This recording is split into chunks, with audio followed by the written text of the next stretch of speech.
আমাদের এই দলের মধ্যে আমরা সক্রিয়ভাবে পেয়েছি। এই জসিম ভাই, একমাত্র জসিম ভাই দেশের ইতিহাসে প্রথম আমাদেরকে একটা এমপি উপহার দিয়েছিলেন। এই কুমিল্লা ৫ আসনের এমপি হিসাবে দেখতে মৃত্যুর আগে আমি এই জসিম ভাইকে আমাদের সেটি হবে আমার সফলতা। আমি সকলের এই লক্ষ্যে সবাইকে ঐক্যবদ্ধভাবে কাজ করার উদাত্ত আহ্বান জানিয়ে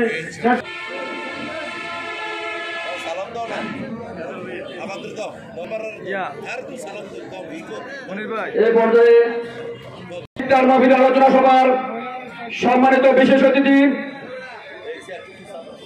ঢাকা মহানগর দক্ষিণের বাংলাদেশ জাতীয়তাবাদী তাঁতি দলের শ্রদ্ধেয় আহ্বায়ক জনাব কাজী রেজাউল করিম রানা ভাইকে মঞ্চে আসন গ্রহণ করার জন্য অনুরোধ করছি। মঞ্চে আসন গ্রহণ করবেন বাংলাদেশ জাতীয়তাবাদী মহিলা দল কেন্দ্রীয় সংসদের সম্মানিত ত্রাণ ও পুনর্বাসন বিষয়ক সম্পাদিকা শ্রদ্ধেয় জনাব শিল্পী রাজা ভাবিকে মঞ্চে আসন গ্রহণ করার জন্য অনুরোধ করছি।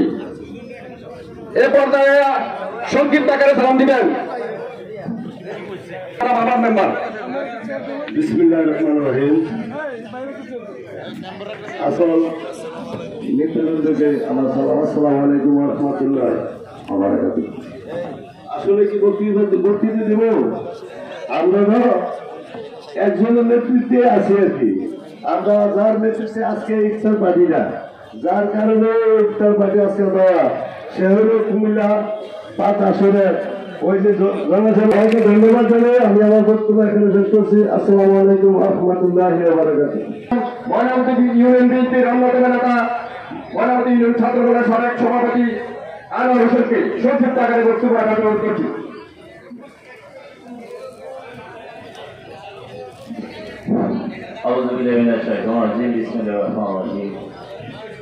মোকাম ইউনিয়ন বিএনপি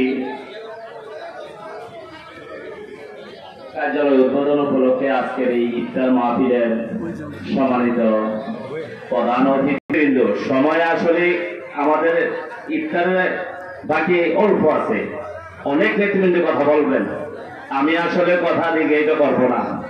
আমরা আপনাদের সাথে একসাথে একই রাস্তায়, একই পথে, একই জনপদে আমরা একসাথে আমরা আন্দোলন সংগ্রাম থেকে শুরু করে জসিম ভাইয়ের নেতৃত্বে ততক্ষণ পর্যন্ত সংসদে না পাঠাইতে পারবো, আমাদের এই দাবি দাওয়াগুলোকে আমরা পূরণ করতে পারবো।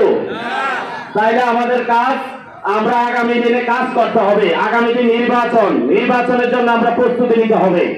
সবাই আমরা ঐক্যবদ্ধভাবে আমরা কাজ করব, এই বলে আমি আমার বক্তব্য শেষ করছি।